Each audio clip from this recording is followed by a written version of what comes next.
যাচ্ছি কানাই। এই বলে আঁচলটা খুলে দেখছি সর্বনাশ, একটাও ছোলা নেই। কি হলো, সব নিচে পড়ে গিয়েছে। এইবার আমার ভাই কানাইকে আমি কি বলবো? তাহলে আমি কি মিথ্যে বলবো? কানাইকে মিথ্যেই বলতে হবে। জানিস কানাই, আমরা যখন কাঠ কুড়াচ্ছিলাম নিজের অজান্তে কখন যে ছোলাগুলো মাটিতে পড়ে গিয়েছে আমি বুঝতে পারিনি ভাই, একটাও ছোলা নেই। কৃষ্ণ মনে মনে ভাবছে, সুদামা তুই আমাকে মিথ্যে বললি? তুই আমাকে এত ভালোবাসিস, তুই সত্যটা আমাকে বলতে পারলি না, তুই আমাকে মিথ্যে বললি? তোকে আজকে মিথ্যের আশ্রয় নিতে হলো। তুই কি জানিস, এই যে তুই মিথ্যে বললি এর জন্য তোকে আমি কি সাজা দেব? হরি বল, হরি বল। এই যে তুই মিথ্যে বললি এর জন্য কিন্তু তোর কপালেও সাজা আছে। তাই কিছুক্ষণ পরে কৃষ্ণ সুদামা চলে গেল গুরুগৃহে। পরের দিন কৃষ্ণ সুদামাকে ডেকে ডেকে বলছে, আচ্ছা সুদামা, তুই না আমাকে বলেছিলি তুই আমাকে সব থেকে বেশি ভালোবাসিস? আচ্ছা কতটা আমাকে ভালোবাসিস? ভাই কানাই, আমি আমার জীবনের থেকে তোকে বেশি ভালোবাসি। বলো তো মা, এই জগতে আমরা আমাদের জীবনের থেকে কাউকে বেশি ভালোবাসি? হ্যাঁ গো, ভালোবাসেন মা? সংসারের জন কেউ কেউ ভালোবাসে নিজের জীবনের থেকে, নিজের প্রাণের থেকে? কেউ বলতে পারবেন? না। সবাই আমরা মুখেই বলি আমি আমার প্রাণের থেকেও তোমাকে বেশি ভালোবাসি, কিন্তু সেটা কি সম্ভব? নিজের প্রাণের থেকে কেউ কাউকে বেশি ভালোবাসতে পারে? ভালোবাসতে পারে না। কিন্তু সুদামা নিজের প্রাণের থেকে কৃষ্ণকে ভালোবাসে। কিন্তু কৃষ্ণ কেমন করে শাস্তি দিচ্ছে দেখুন। কৃষ্ণ বলছে, যা, তুই যে আমাকে এত ভালোবাসিস, গুরুমা নাড়ু তৈরি করেছে, তুই একবার ওই রান্নাঘর থেকে দুটো নাড়ু এনে আমার হাতে তুলে দে। যা, বেশ, আমি গুরুমাকে গিয়ে বলি, গুরুমা আমায় যখন দেবে আমি তখন তোকে নাড়ু দুটো দিয়ে দেব। না, ওইভাবে না, তোকে না বলে নিয়ে আসতে হবে, তোকে চুরি করতে হবে। না না, আমি চুরি করতে পারবো না। আমি কেন চুরি করব? আমি চুরি বিদ্যা শিখিনি, আমি কি করে চুরি করব ভাই? আর গুরুদেব বলি, যারা বেদ অধ্যয়ন করে তারা কখনো মিথ্যে বলে না। আমি কোনোদিন মিথ্যে কথা বলিনি, আমি চুরি করতে পারবো না। ও, তাহলে তুই আমায় এই ভালোবাসিস, এই তোর বন্ধুত্ব? বেশ, তোকে আনতে হবে না, যা। না না, আমি আনছি, তবে তুই এখানে একটু বস।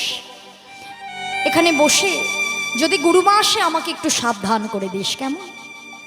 হরি বল, হরি বল।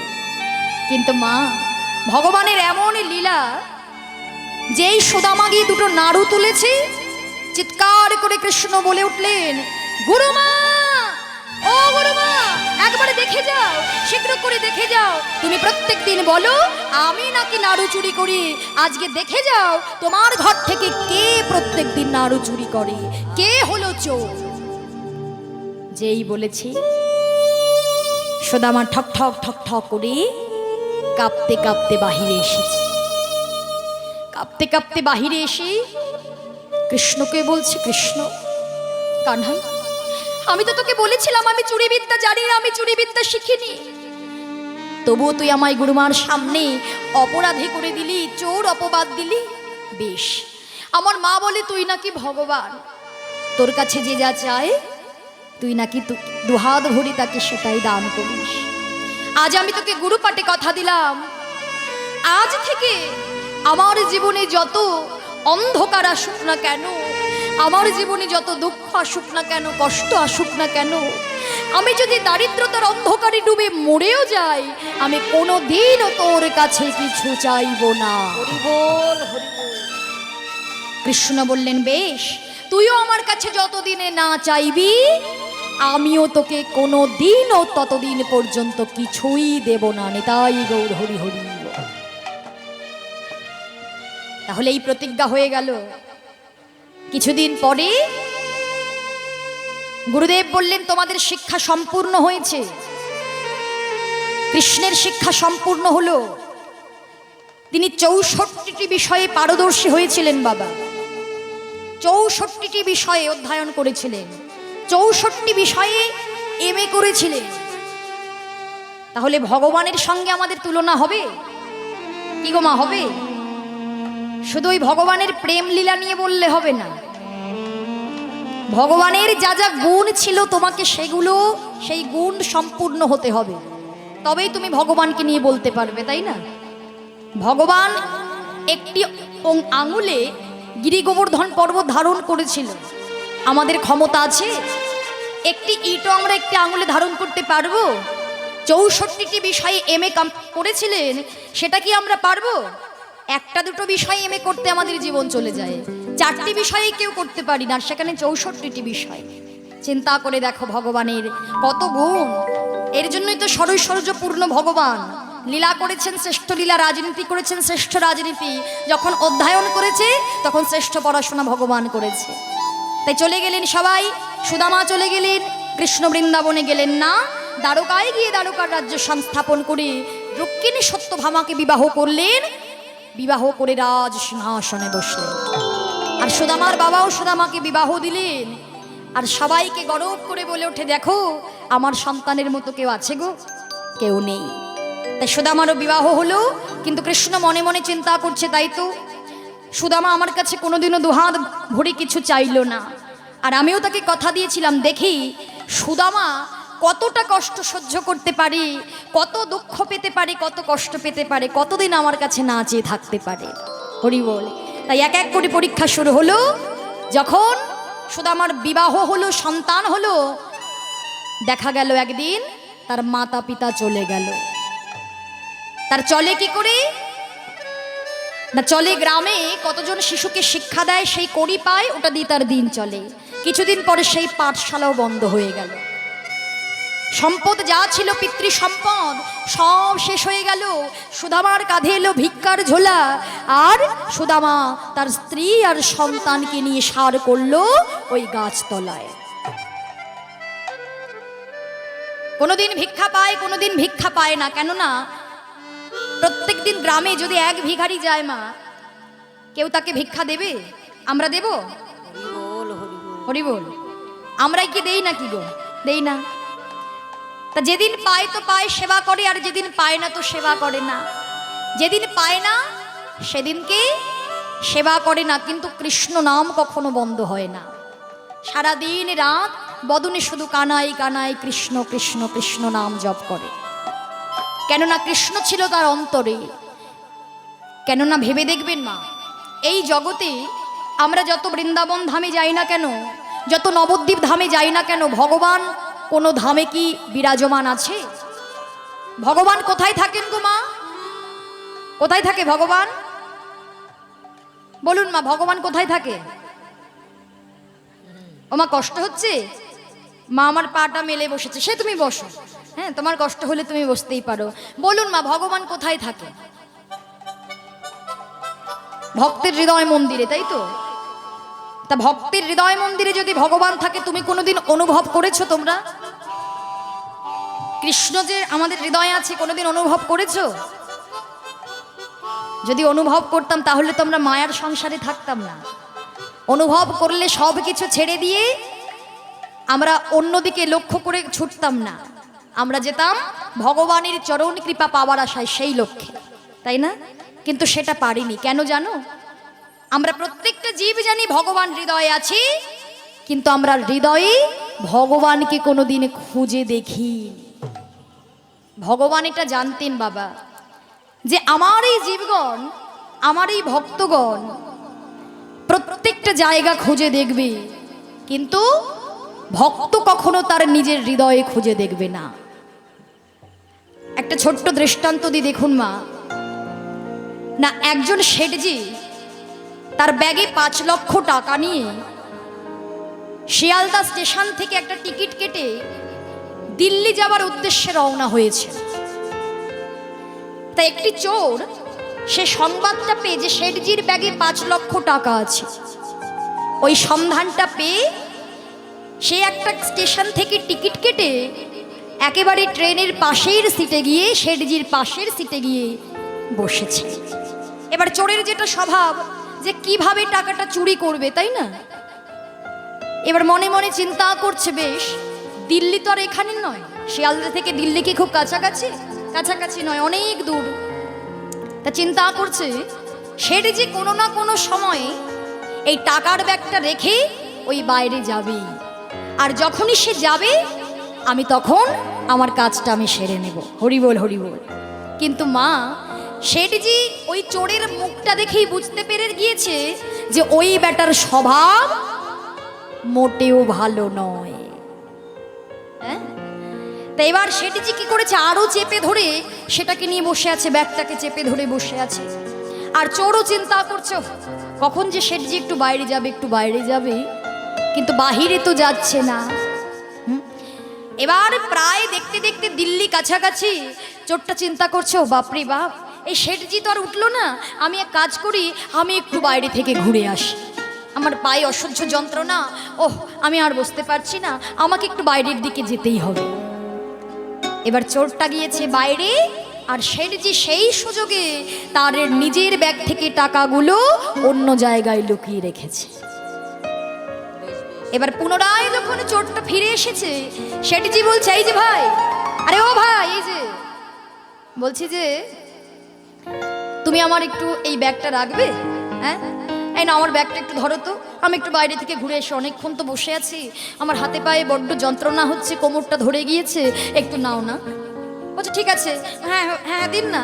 তা মনে মনে চিন্তা করছে আরে শেঠজি, আমি তো এটারই অপেক্ষা করছিলাম যে কখন তুমি বাইরে যাবে। হ্যাঁ, তা যাক ভালোই হলো যে এই শেঠজি চলে গিয়েছে। এবার চোরের যেটা স্বভাব, ব্যাগ থেকে চেনটা খুলেছে, চেনটা খুলে দেখছে টাকা ফাঁকা, একটাও টাকা নেই। কোথায় গেল টাকা?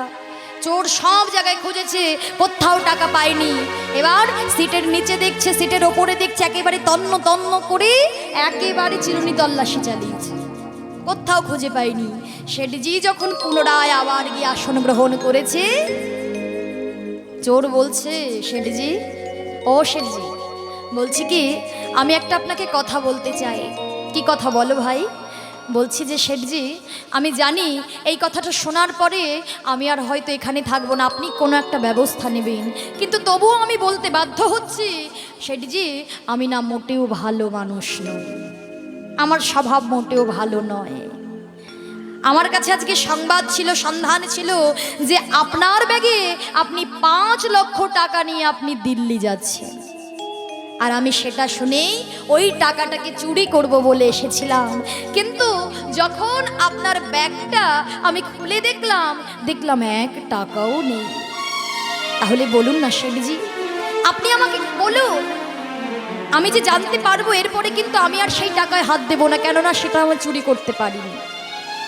যে চুরির পথে আমি এতটা বছর আছি, কোনো দিনও আমি চুরি করতে গিয়ে আমি ব্যর্থ হইনি, কোনো দিনও খালি হাতে যাইনি। আর আজকে আপনি টাকাটা কোথায় রেখেছেন, আমি কেন পেলাম না, আপনি আমায় একটু বলুন শেঠজি। শেঠজি বলছে ভাই, তুমি যেমন ভাবছিলে যে আমি কখন বাইরে যাব, আমিও ভাবছিলাম তুমি কখন বাইরে যাবে। তুমি যখন আমার পাশের সিটে এসে বসেছিলে, আমি তোমার চোখ মুখ দেখে বুঝে নিয়েছিলাম ভাই তোমার মতলব ভালো নয়, তোমার অভিসন্ধি, খারাপ অভিসন্ধি আছে। এর জন্য তুমি যখন ভাবছিলে, যতক্ষণ ভেবে চলেছ আমি কখন বাইরে যাব, আর আমিও ভাবছি তুমি কতক্ষণে বাইরে যাবে। তাই যখন তুমি বাইরে গেলে আমি আমার ব্যাগ থেকে টাকাগুলো নিয়ে আমি রাখলাম কোথায় না, তোমার ওই ব্যাগে। আমি আমার ব্যাগ থেকে টাকাগুলো রেখেছিলাম তোমার ব্যাগে। আমি জানতাম, আমি নিশ্চিত ছিলাম তুমি সব জায়গা খুঁজবে, কিন্তু তুমি তোমার নিজের ব্যাগটা কখনো খুঁজবে না। হরি বল হরি বল হরি। কি গো মা, যে ব্যাগটা খুঁজতেন নিজের ব্যাগটা খুঁজবেন না, অন্য ব্যাগ খুঁজবেন, আমার ব্যাগটা খুঁজবে, সব জায়গা খুঁজবে, তুমি নিজের ব্যাগ খুঁজবে না। আর আমি দেখলাম তোমার ব্যাগটায় টাকা রাখতে গিয়ে তোমার ব্যাগটিতে 9টি তালি দেওয়া আছে। আর সেই 9টি তালিযুক্ত ব্যাগ কোন ব্যাগ? আমাদের এই দেহ ব্যাগ। নিতাই গৌর হরি হরি বল হরি বল। তাহলে 9টি তালিযুক্ত ব্যাগ হলো আমাদের এই দেহ ব্যাগ। তাহলে 9টি তালিযুক্ত ব্যাগ হচ্ছে আমাদের দেহ ব্যাগ। কেননা এই যে দুটো চোখ, এই যে দুটি কর্ণ, এই যে দুটো নাকের ছিদ্র, এই যে মুখ আর পায়ু আর উপস্থ, তাই না? এই 9টি ছিদ্রযুক্ত আমাদের দেহ ব্যাগ, আমরা ভগবানকে যেখানে সর্বত্র খুঁজে চলেছি, কিন্তু আমাদের হৃদয় মন্দিরটা ভগবানকে একবার খুঁজে দেখা হলো না, যেখানে ভগবান বিরাজ করছে। তাই হৃদয় মন্দিরে আমরা খুঁজে পাবো কবে? যেদিন আমরা হরিনাম করতে পারবো। হরিনাম করে আমরা মনের ময়লাটাকে দূর করতে পারবো, হৃদয়টাকে শুদ্ধ করতে পারবো। তাই একবার তোমরা দুটো বাহু তুলে সবাই মিলে নয়নে জলে ভেসে একবার কৃপা করে বলো, ছলো ছলো নয়নে হাসি মাখা বদনে, ছলো ছলো নয়নে হাসি মাখা বদনে,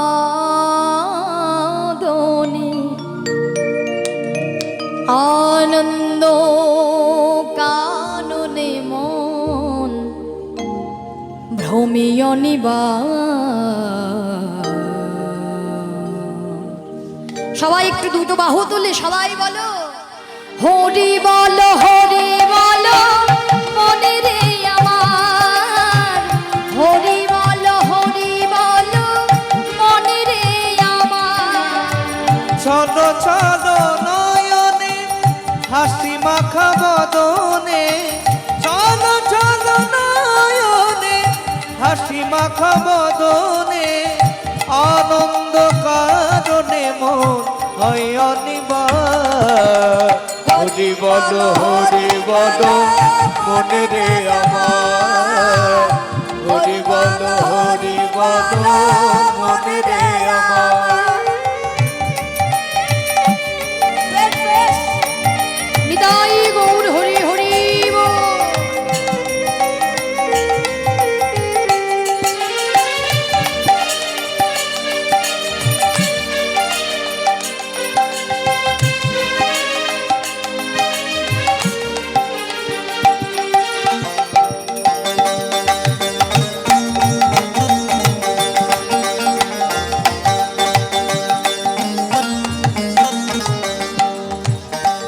গতি নাই গতি নাই,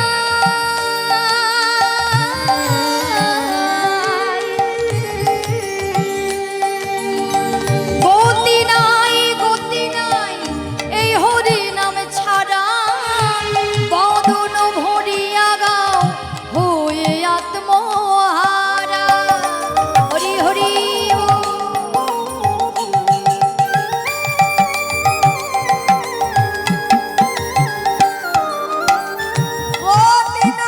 গতি নাই এই হরি নাম ছাড়া, বদন ভরিয়া গাও হয়ে আত্মহারা।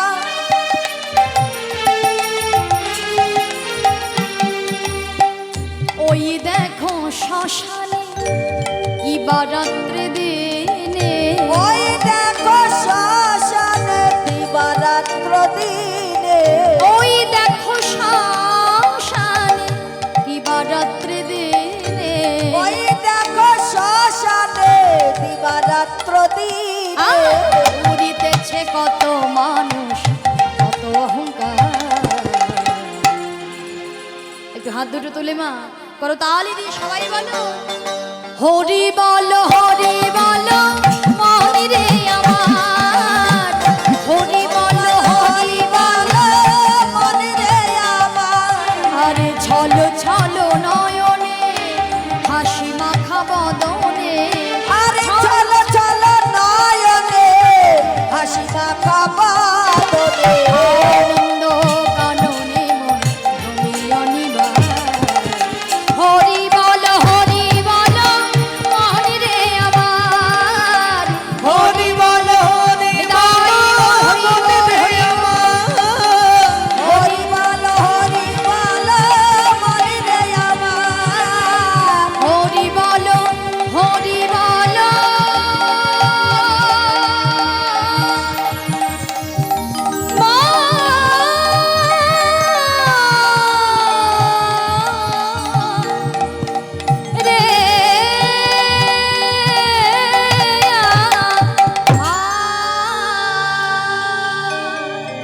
নিতাই গৌর প্রেমানন্দে হরি হরি বল হরি। তাই যে নাম করলে চিত্তটা শুদ্ধ হবে, যে নাম করতে করতে আমাদের মনের ময়লা একদিন দূর হবে, যে হৃদয় মাঝে আমরা ভগবানকে দেখতে পাবো, সেই হরি নাম কিন্তু ক্রমাগত আমাদের করতেই হবে, নাম ছাড়া যেন না হয়। তাই আজকে সুদামা আমার ভিক্ষা করে দিন কাটায়। একদিন তার স্ত্রী সুশীলা বলছে, স্বামী আচ্ছা শুনেছি তোমার বন্ধু নাকি ভগবান, তা তুমি তোমার বন্ধুর কাছ থেকে কিছু তো চেয়ে নিয়ে আসতে পারো, কেননা আমাদের এই অবস্থা। সুদামা বলছে, দেখো সুশীলা, তুমি এতক্ষণ ধরে যা বলেছো আমার বন্ধুর কাছে আমাকে কিছু চাইতে বলো না গো।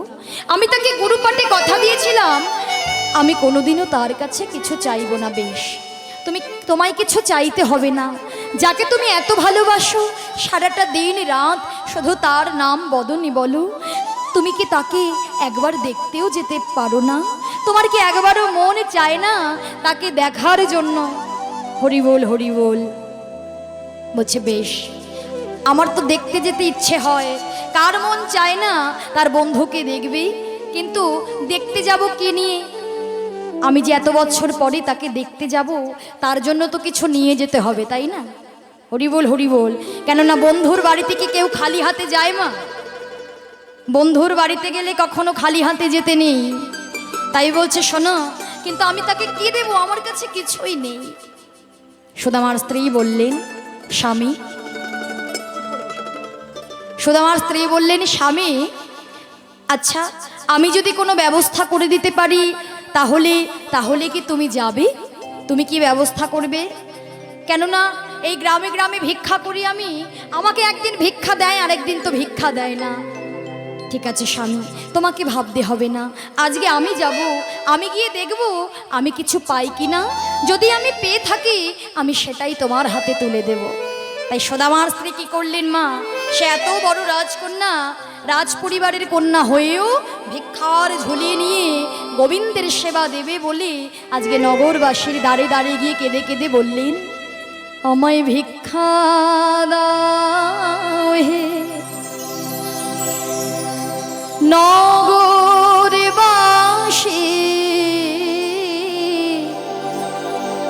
ভিক্ষা দাও আমায় ভিক্ষা দাও নগরবাসী, ভিক্ষা দাও আমায় ভিক্ষা দাও হে নগরবাসী, ভিক্ষা দাও আমায়। যেই ভিক্ষা চাইতে গিয়েছে এক বাড়ি থেকে দরজা বন্ধ করে দিয়েছে, হ্যাঁ গো চলে যাও, এ বাড়ি হবে না, অন্য বাড়ি যাও। আবার পাশের বাড়ি গিয়ে বলে, আমায় ভিক্ষা দাও হে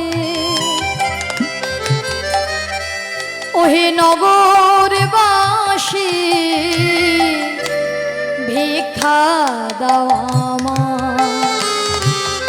আমায় ভিক্ষা দাও হে নগরবাসী, ভিক্ষা দাও আমায়। আর একবারই গিয়েছে, তারাও বলছে, হ্যারি প্রত্যেক দিন নিত্য নতুন ভিখারি আসে, প্রত্যেক দিন কি ভিক্ষা দেওয়া সম্ভব? হ্যারি দরজা বন্ধ করে দে, পাশের বাড়ি যাও গো। আর এক জায়গায় গিয়ে বলছে, আমায় ভিক্ষা দাও। আর একজন বলছে, হ্যারি ওকে চেনা চেনা লাগছে না, হ্যারি ও তো সুদামার বউ, চিনতে পারছিস রে, ও সুদামার বউ না? ছি ছি ছি ছি ছি ছি, সুদামাকে কেউ ভিক্ষা দেয় না দেখে ওর বউটাকে পাঠিয়ে দিয়েছে। তখন সুদামার স্ত্রী সুশীলা বলছে, জানো, তোমরা তো জানো আমার স্বামী কোনোদিন মিথ্যে বলে না, আর আমি তার স্ত্রী। আজকে যে ভিক্ষা আমি করব কার জন্য জানো? ওগো তোমাদের ভিক্ষার দ্রব্য পাবে শ্যামরাই, ওগো তোমাদের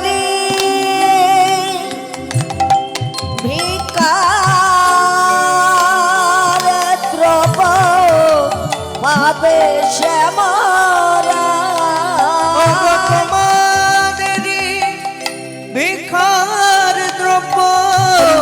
এখন কেউ উঠে আসবেন না, সবাই শেষের দিকে সবাই দেবেন। এখন আর কেউ আসবে না, ওখানে রেখে দিন মা, সবাই বসুন। ভিক্ষা দাও আমায়, আমায় ভিক্ষা দাও হে নগরবাসী, ভিক্ষা দাও আমায়। আমায় ভিক্ষা দাও গো নগরবাসী, ভিক্ষা দাও আমায়। এবার এক গ্রামে তো সব রকমের মানুষ থাকে মা, কেউ ভালো হয় কেউ খারাপ হয়। যেই বলেছে তোমাদের এই ভিক্ষার দ্রব্য পাবে শ্যামরায়, তো বলা বলি করতে লাগলো, হ্যাঁ গো আমাদের দেওয়া দান, আমরা যদি কিছু করে ভিক্ষা ওকে দিই, সেই ভিক্ষার দ্রব্য যদি আমাদের গোবিন্দ সেবা করি, তাহলে আমাদের জন্মটা ধন্য হবে। তাই চার বাড়ি থেকে চার মুষ্টি চিড়ে সুদামার স্ত্রীর আঁচলে বেঁধে দিয়ে গেলেন। আর সুদামার স্ত্রী সেই চার মুষ্টি চিড়ে নিয়ে ঘরে গিয়ে নিজের অঙ্গের বসনটা ছিঁড়ে মা একটা পুটুলি বেঁধে দিয়ে স্বামীর হাতে দিলেন। যাও যাও, তোমার বন্ধুকে দেখে এসো, তোমার যতদিন ইচ্ছা তুমি তোমার বন্ধুর সঙ্গে থেকো, তোমার আমাদের কথা ভাবতে হবে না স্বামী। আহা, তাই সুদামা আমার চলেছে, কিন্তু পথে যেতে যেতে অনেকটা পথ তো মা পায়ে হেঁটে যাচ্ছে। পায়ে তো তার একটিও পরনে কিছু নেই, একটা শুধু ছেঁড়া বসন, তার স্ত্রীর অঙ্গেও একটি বসন, তার সন্তানের অঙ্গে কোনো বসনই নেই। চিন্তা করে দেখো ভগবানকে কেমন ভালোবাসে, তবুও কিছু চায় না মুখ ফুটে, শুধু ভগবানকে দেখতে যাবে বলে আজকে যখন চলেছে বহু দূরে, আর কৃষ্ণ কৃষ্ণ বলে কাঁদছে, কানাই কানাই বলে কাঁদে আর বলে, কানাই একবার দেখা দে রে ভাই কানাইয়া, একবার দেখা দে আমায়, একবার দেখা দে রে ভাই কানাইয়া, দেখা দে আমায়। ওরে জীবনে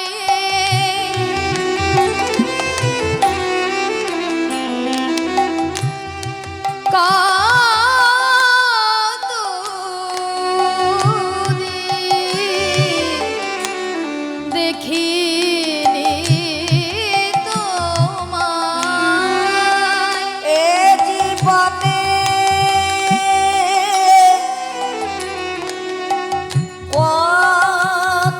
কতদিন দেখিনি তোমায়, দেখা দে আমায়, একবার দেখা দে রে ভাই কানাইয়া, দেখা দে আমায়। একবারে দেখা দে রে ভাই কানাইয়া, দেখা দে আমায়। দেখা দে বলে ছুটে চলেছে। রুক্মিণী কৃষ্ণকে গিয়ে বলছে, আচ্ছা স্বামী, তুমি এত কেন নির্দয়? যে ভক্ত তোমায় এত ভালোবাসে, তুমি তার কাছে এখনো ছুটে যেতে পারছো না? এখনো রাজ সিংহাসনে বসে আছো, তোমার কি একটু ওর জন্য কষ্ট হয় না? তুমি এতটা নিষ্ঠুর কি করে হও? যাও, তুমি একবার সেই ভক্তের কাছে ছুটে যাও। গোবিন্দ বলে, রুক্মিণী, আমার এতদিনের সাধনা পূর্ণ হতে চলেছে, সে যতদিন পর্যন্ত আমার দাঁড়ে না দাঁড়াবে আমি যে কিছু করতে পারবো না। আমার বিশ্বাস সে এতটা দূর পর্যন্ত যখন এসেছে, সে আমার কাছে আসবেই আসবে।